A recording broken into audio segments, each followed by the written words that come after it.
Welcome back sa Pocket Sense PH. It's me, Eric, and in this video, pag-usapan natin to.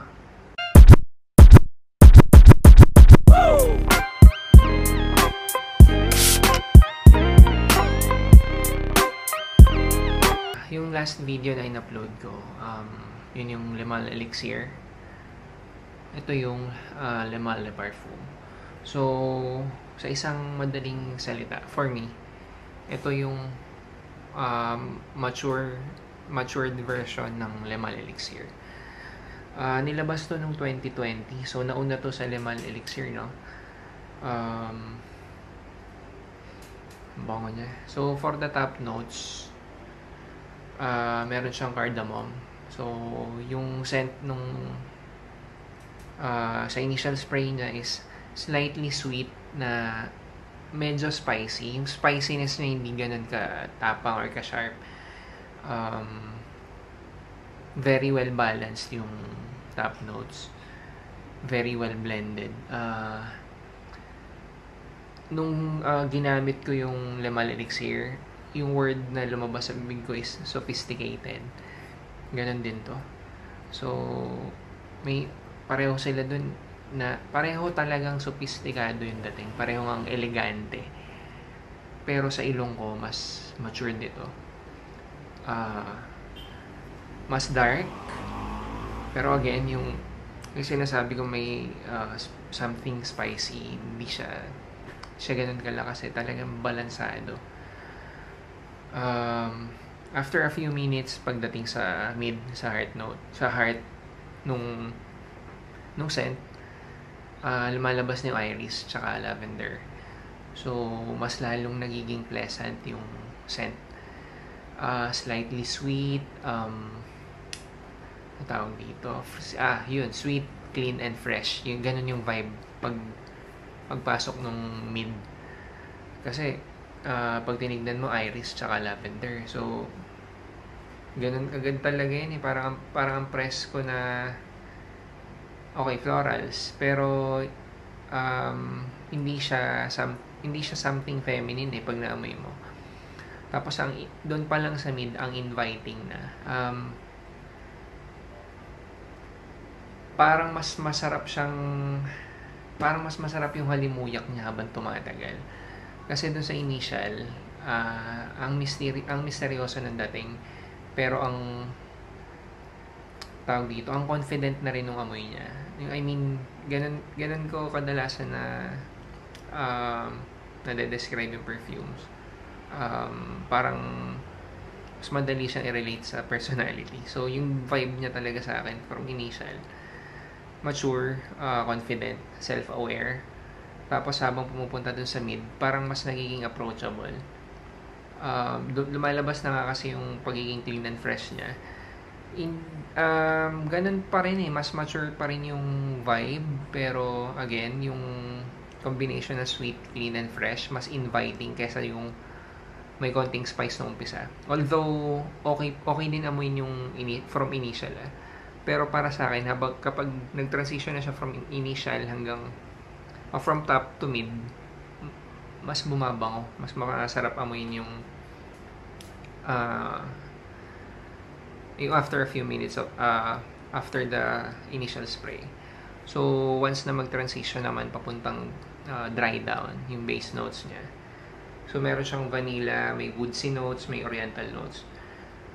So, dito, nagiging powdery. Yung vanilla niya, ang kapal din ang thick.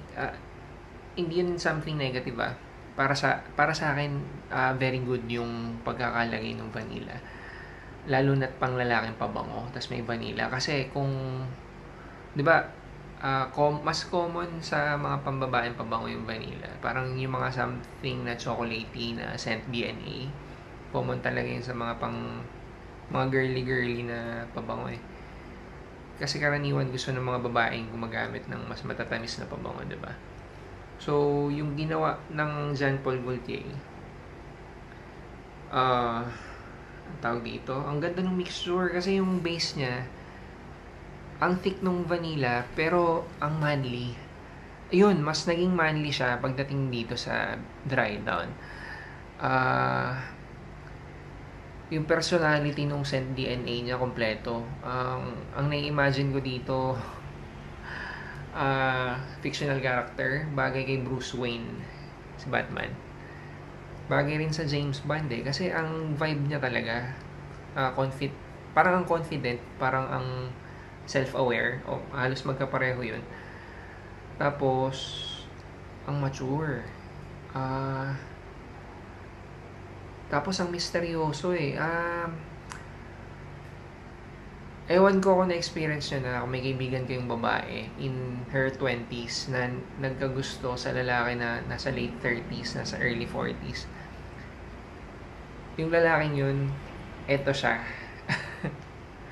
Ganun. Yung alam na nila kung sino sila. Alam na nila na wala na silang kailangang patunayan.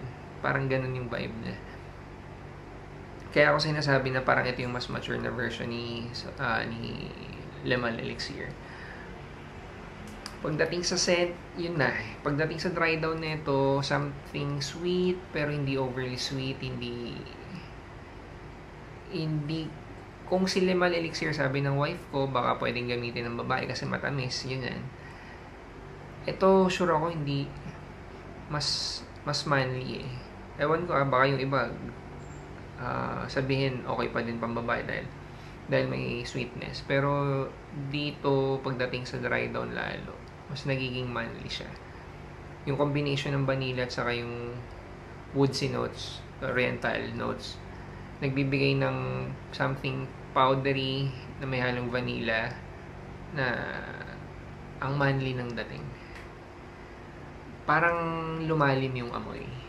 Parang dumami yung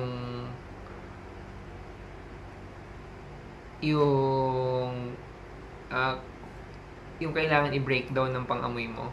Ganon. So, mas ano bang term? Siguro mas naging richer yung scent niya habang tumatagal simula nung sa initial spray.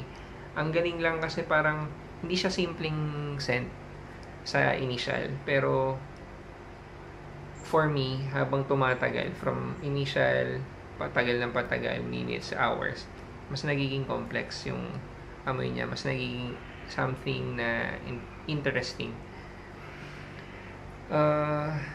Longevity, matagal din. 8 hours, 10 hours maybe. Projection, sa experience ko, mas matagal, mas malakas mag-project yung Le Mal Elixir. Pero pagdating siguro sa Ciads, pareho lang sila. Yung scent trail, parehong okay. Hindi siya mahina by any means. Kung kinukumpara ko lang kasi sa Le Mal Elixir, so sa experience ko mas malakas talaga yun. Longevity, tatagal siya ng buong araw. Oo, projection, hindi ka din, feeling ko hindi ka naman mabibitin sa projection na ito. Tsaka may bagay talaga siyang occasions na paggamitan or na setting. Hindi siya bagay sa mainit. Sinabi ko kanina, pagdating ng sa gitna, parang something clean, fresh and sweet, diba? Pero hindi pa rin siya bagay sa mainit. Mas bagay, parang pareho yung pinagbabagayan nila ni Le Mal Elixir, na which is mas malamig sa gabi, ganun. Kung si Le Mal Elixir, sabi ko parang pwedeng dalin ng teenager kahit na matatanda or 40s, 50s, obra. Ito naman yung medyo opposite. Personal opinion ko lang, siguro ang age bracket na suitable ito, late 20s o sige mid 20s onwards. Yung pabata, parang siguro kung you are someone na mas mature, or depende kasi sobrang subjective talaga ng sense of smell baka estudyante ka pero mas type mo to kaysa kay Le Mal Elixir kasi si Le Mal Elixir mas matamis. Tapos ito is something more serious. So baka kaya mo rin i-pull off. Mas formal ito for me kaysa kay Le Mal Elixir. So, sabi ko nga kanina, James Bond at saka Bruce Wayne. Eh, di ba halos pareho lang naman yung pormahan ng dalawa na yan. Tapos, pareho silang ang misteryoso pero ang confident. Tapos, very attractive. Tapos, nag-i-invite siya, di ba, ng mainly girls. So, yun pa pala isa.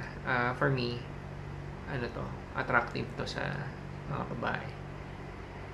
Ang parang may something sa kanya na ang seductive, ganun.